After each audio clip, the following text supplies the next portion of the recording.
മാന്യപ്രേക്ഷകർക്ക് നമസ്കാരം. ഞാൻ ഇന്ന് ജെറുസലേമിന്റെ വിശുദ്ധ മണ്ണിൽ നിന്നാണ് ഈ വീഡിയോ ചെയ്യുന്നത്. ഇസ്രായേലി ഗവൺമെന്റിന്റെ ഔദ്യോഗിക ക്ഷണപ്രകാരമാണ് ഞാൻ ഇവിടേക്ക് വന്നിട്ടുള്ളത്. ഞാൻ ഇന്ന് എത്തിയതുമായിട്ട് കഴിഞ്ഞ ദിവസമാണ് എത്തിയത്. അതുമായി ബന്ധപ്പെട്ട കുറച്ച് തെളിവുകൾ എന്ന് തന്നെയാണ് പറയേണ്ടത്. കുറച്ച് കാര്യങ്ങൾ ഞാൻ ഇവിടെ മുന്നോട്ട് വെക്കാം. ഇസ്രായേലി ഗവൺമെന്റിന്റെ ക്ഷണപ്രകാരം എത്തിയത് കൊണ്ട് തന്നെ തെല്ലവീവ് എയർപോർട്ടിൽ ഇറങ്ങിയ സമയത്ത് തന്നെ ഇസ്രായേലി ഒഫീഷ്യൽ ആയിരുന്നു നമ്മളെ സ്വീകരിച്ചിട്ടുണ്ടായിരുന്നത്. ആ ഒരു ഉദ്യോഗസ്ഥയാണ് ഈ മുന്നിൽ നടക്കുന്നത്. ഈ ഉദ്യോഗസ്ഥ നമ്മുടെ ഓരോ ചെക്കിംഗ് സ്ഥലത്തേക്കും എത്തിക്കുന്നു. അത്തരത്തിൽ ഒരു സ്ഥലത്തേക്ക് എത്തിയിട്ട് നമ്മുടെ പേര് ചോദിക്കുന്നു, നമ്മുടെ പാസ്പോർട്ട് ചോദിക്കുന്നു, നമ്മുടെ രാജ്യം ചോദിക്കുന്നു, വേറെ പൗരത്വമുണ്ടോ എന്ന് ചോദിക്കുന്നു, നമ്മുടെ ജോലി ചോദിക്കുന്നു, നമ്മുടെ വിദ്യാഭ്യാസ യോഗ്യത ചോദിക്കുന്നു. അങ്ങനെ നിരവധി കാര്യങ്ങൾ ചോദിക്കുന്നു. നമ്മൾ അതിനൊക്കെ തന്നെ മറുപടി കൊടുക്കുന്നു.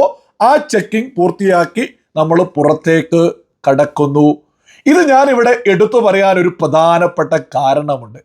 കഴിഞ്ഞ കുറച്ച് മാസങ്ങൾ, ഒരു പക്ഷെ വർഷം മുമ്പ് തന്നെ മാഹിൻ എന്ന് പറയുന്ന ഒരു വ്ളോഗർ യജാതി നിലവിളിയായിരുന്നു ഇതേ തെല്ലവീവ് എയർപോർട്ടിൽ എത്തിയിട്ട് നിലവിളിച്ചിട്ടുണ്ടായിരുന്നത്. എന്റെ ബാഗ് പൊളിച്ചോ, എന്റെ ബാഗ് അങ്ങനെയാക്കിയോ, എന്റെ ബാഗ് ചെക്ക് ചെയ്തോ, എന്നെ ഇങ്ങനെ ചെയ്തോ അങ്ങനെ ചെയ്തോ എന്ന് പറഞ്ഞ് നിലവിളിച്ചത് സകല മലയാളികളും കണ്ടതല്ലേ. തെല്ലവീവ് എയർപോർട്ടിൽ ഇറങ്ങിയ അനുഭവത്തിലാണ് ഞാൻ കൃത്യമായിട്ട് മുന്നോട്ട് വെക്കുന്നത്. യഥാർത്ഥത്തിൽ ബാഗ് ഒന്നും ചെക്ക് ചെയ്തിട്ടില്ല. ഇങ്ങനെ പുറത്തെത്തിയിട്ട് മറ്റൊരു ഈ മാഹിൻ വിളിച്ചു പറഞ്ഞതുപോലെ ചെക്ക് ചെയ്തിട്ടില്ല. ഇനി ചെക്ക് ചെയ്യേണ്ടതാണെങ്കിൽ അവരാരുടേതും ചെക്ക് ചെയ്യുമെന്നുള്ളതൊരു യാഥാർത്ഥ്യ. ഇസ്രായേൽ എന്ന് പറയുന്നത് എന്താണ്? ഹമാസ് എന്ന ഭീകര സംഘടനയാൽ, ഹിസ്ബുള്ള എന്ന ഭീകര സംഘടനയാൽ, ഹൂത്തി എന്ന ഭീകര സംഘടനയാൽ, അങ്ങനെ ലോകമൊത്തമുള്ള ഭീകര സംഘടനകൾ ഒരേപോലെ ലക്ഷ്യം വെച്ച ഇസ്രായേലിലേക്ക് പ്രത്യേകിച്ചും മാഹിൻ എന്ന് പറയുന്ന ഒരു വ്ളോഗറൊക്കെ എത്തിക്കഴിഞ്ഞാൽ മാഹിനെ കുറിച്ച് അന്വേഷണം ഉണ്ടാവില്ലേ? ഈ മാഹിനൊക്കെ തീവ്രവാദ രാജ്യങ്ങളിലേക്ക് പോലും പോയിട്ടില്ലേ? ആയുധമേന്തിയ ആളുകൾക്കൊപ്പം സഞ്ചരിച്ചിട്ടില്ലേ? അതൊക്കെ തന്നെ മാഹിന്റെയൊക്കെ ചാനലിൽ കയറി നോക്കിയാൽ തന്നെ കാണാൻ സാധിക്കൂലേ? അത്തരത്തിലുള്ള ഒരു വ്യക്തി നമ്മുടെ രാജ്യത്തേക്ക് തിരിച്ചെത്തുമ്പോൾ പോലും നിരവധി ചെക്കിംഗ് നടത്തണം എന്നുള്ളതാണ് യാഥാർത്ഥ്യം. ഏതായാലും എൻ്റെ അനുഭവത്തിൽ തെല്ലവീവിലേക്ക് എത്തിയ സമയത്ത് ചെക്കിങ്ങുകളൊക്കെ തന്നെ നടന്നിട്ടുണ്ട്. നമ്മൾ അതിനൊക്കെ തന്നെ കൃത്യമായ ഉത്തരം കൊടുത്താൽ ഒരു പ്രശ്നവുമില്ല. ഒരു ഇന്ത്യൻ മുസൽമാൻ എന്ന നിലക്ക് തന്നെയാണ് ഞാൻ ഇവിടേക്ക് എത്തിയത്. എന്റെ ഐഡന്റിറ്റി ഇന്ത്യൻ മുസൽമാൻ എന്ന് തന്നെയാ. ഈ മാഹിനൊക്കെ ഇന്നയാൾ വന്നത് കൊണ്ട് ഇന്ന പ്രശ്നമോ എന്ന രീതിയിലൊക്കെയാ. എത്ര വിവരക്കേടുകളും എത്ര പച്ചക്കള്ളവും ഈ പറയുന്ന മാഹിൻ ഉൾപ്പെടെയുള്ള ആളുകൾ വിളിച്ചു പറഞ്ഞിട്ടുണ്ട്. മാഹിനെയും പൊക്കിപ്പിടിച്ച ആളുകൾ വിളിച്ചു പറഞ്ഞിട്ടുണ്ട്. ഇസ്രായേലുമായി ബന്ധപ്പെട്ട് എന്തൊക്കെ കപടതകളാണ് നമ്മുടെ കേരളത്തിലെ പ്രമുഖ മാധ്യമങ്ങൾ വിളിച്ചു പറയാറുള്ളത്. നമ്മൾ ഇവിടെ കൊടുത്തിരിക്കുന്നത് തെല്ലവീവ് എയർപോർട്ടിൽ ഇറങ്ങിയതിനു ശേഷം ജെറുസലേമിലേക്ക് ഞാൻ യാത്ര ചെയ്യുന്ന വീഡിയോ ആണ് ഞാൻ ഇവിടെ കൊടുത്തിട്ടുള്ളത്. ഈ യാത്രയിലുടനീളം ഏകദേശം 100 സ്പീഡിലാണ് നമ്മളെ കൊണ്ടുപോകുന്ന വാഹനം മുന്നോട്ട് പോകുന്നത്. 100 കിലോമീറ്റർ സ്പീഡിലാണ് പോകുന്നത്. ആ സ്പീഡിൽ പോയിട്ടും നിങ്ങൾ ഈ രണ്ട് ഭാഗത്തും എന്തെങ്കിലും പടക്കം പൊട്ടിയെങ്കിലും എന്തെങ്കിലും കാണാൻ സാധിക്കുന്നുണ്ടോ? ലളിതമായ ചോദ്യ. ഇസ്രായേൽ അങ്ങ് തകർന്ന് തരിപ്പണമായോ എന്ന് നിലവിളിക്കുന്ന ആളുകളോടാ ചോദ്യം. റോഡിന്റെ രണ്ട് ഭാഗങ്ങളും കാണാം. കിലോമീറ്ററുകളോളം ഓടുന്നുണ്ട്. തെല്ലവീവിൽ നിന്ന് ജെറുസലേമിലേക്കുള്ള യാത്രയില. എവിടെയാണ്? അതിൻ്റെ ഇടയ്ക്ക് നമ്മളോട് ഹായ് പറയുന്നത് ബാംഗ്ലൂർ സിറ്റി പോലീസ് കമ്മീഷണറായിട്ട് റിട്ടയർഡ് ചെയ്തിട്ടുള്ള പോലീസ് ഉദ്യോഗസ്ഥരാ. ഇസ്രായേലി ഗവൺമെന്റിന്റെ ക്ഷണപ്രകാരം അദ്ദേഹവും നമ്മളോടൊപ്പം തന്നെ എത്തിയിട്ടുണ്ട്. സകല മലയാളികളും തിരിച്ചറിയാ ഇസ്രായേൽ തകർന്നു തരിപ്പണമായോ എന്ന് പറയുന്ന ആളുകൾ പ്രത്യേകം കാണേണ്ട ഒരു പ്രധാനപ്പെട്ട വീഡിയോ. എവിടെയാണ് ഒരു പടക്കം പൊട്ടിയതായിട്ട് തകർന്നു തരിപ്പണമായി എന്ന് പറയുന്നവർക്ക് മുന്നിലേക്കാ ഇത് വെക്കുന്നത്. ഇനി ഇവിടെ മുസൽമാന്, ഇവിടെ ക്രിസ്ത്യാനി, ഇവിടെ ഹിന്ദു, ഇവിടെ ജൂതൻ, എല്ലാവരും ഇവിടെ സമാധാനത്തിലാണ് ജീവിക്കുന്നത്. നമ്മൾ രാത്രി സമയങ്ങളിൽ പോലും പുറത്തിറങ്ങിയത് ഞാനിവിടെ കൊടുക്കാം.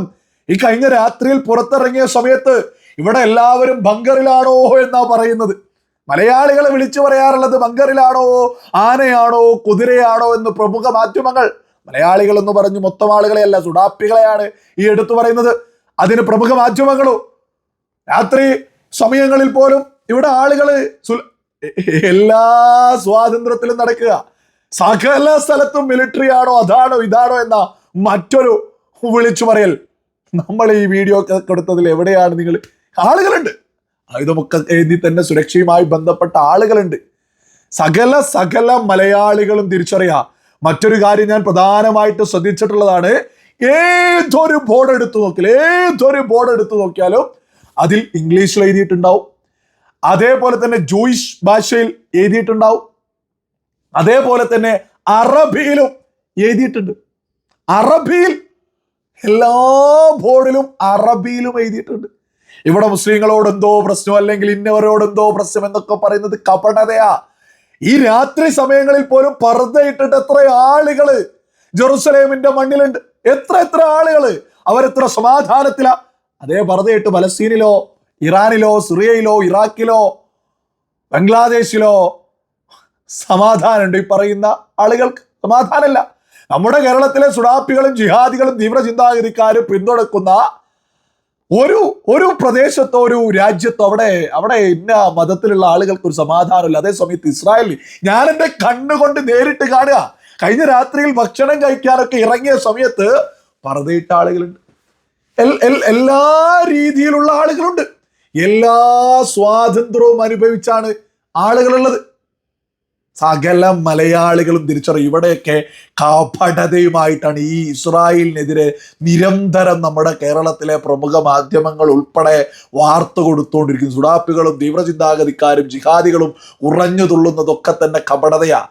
ഞാൻ ഇന്നു മുതൽ ഈ ഒരു ആഴ്ച ഇസ്രായേലിലുണ്ട്, ഈ പറയുന്ന ജെറുസലേമിൽ പ്രധാനപ്പെട്ട സ്ഥലങ്ങളിലൊക്കെ തന്നെ സന്ദർശനമുണ്ട്, ഗവൺമെന്റുമായി ബന്ധപ്പെട്ടുള്ള ഒഫീഷ്യൽ മീറ്റിങ്ങുകളുണ്ട്, അതേപോലെ തന്നെ തെല്ലവീവിൽ സന്ദർശനം നടത്തുന്നുണ്ട്. ഇതൊക്കെയായി ബന്ധപ്പെട്ട വിവരങ്ങൾ നമ്മൾ ഈ ഒരു വീഡിയോയിലൂടെ കൃത്യമായിട്ട് മുന്നോട്ട് വെക്കും. ഞാൻ സാധാരണ യാത്ര പോകുന്ന ഒരു കാര്യവും എടുത്തിങ്ങനെ പരസ്യമായിട്ട് വീഡിയോ ഒന്നും ചെയ്യാറില്ല.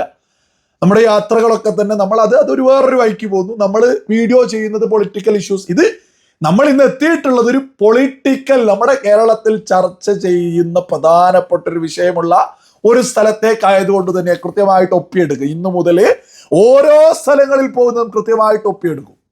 ഇവിടെ മുസൽമാനും ഇവിടെ ക്രിസ്ത്യാനിയും ഹിന്ദുവും ജൂതരൊക്കെ സമാധാനത്തിലാണ് ജീവിക്കുന്നത്.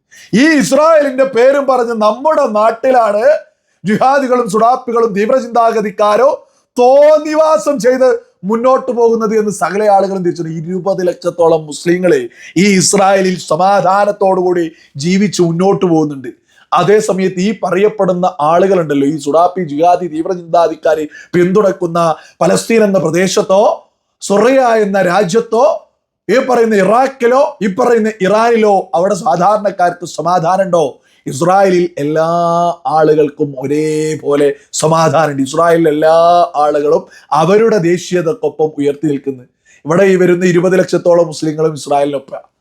കുറെ ആളുകളുണ്ട്, ഇതെന്തോ മതത്തിനെതിരെ അല്ല ഇസ്രായേൽ എതിർക്കുന്നത് ജിഹാദിസത്തെയാണ്, തീവ്രവാദത്തെയാണ്, ഭീകരവാദത്തെയാണ്. അതിലൊരു തർക്കവും ആർക്കും തന്നെ വേണ്ട. അടുത്ത സ്ഥലങ്ങളിലൊക്കെ തന്നെ പോകുന്നതുമായി ബന്ധപ്പെട്ട വിശദമായിട്ടുള്ള വീഡിയോകളും നമ്മൾ ഈ ഒരു ചാനലിലൂടെ മുന്നോട്ട് വെക്കും.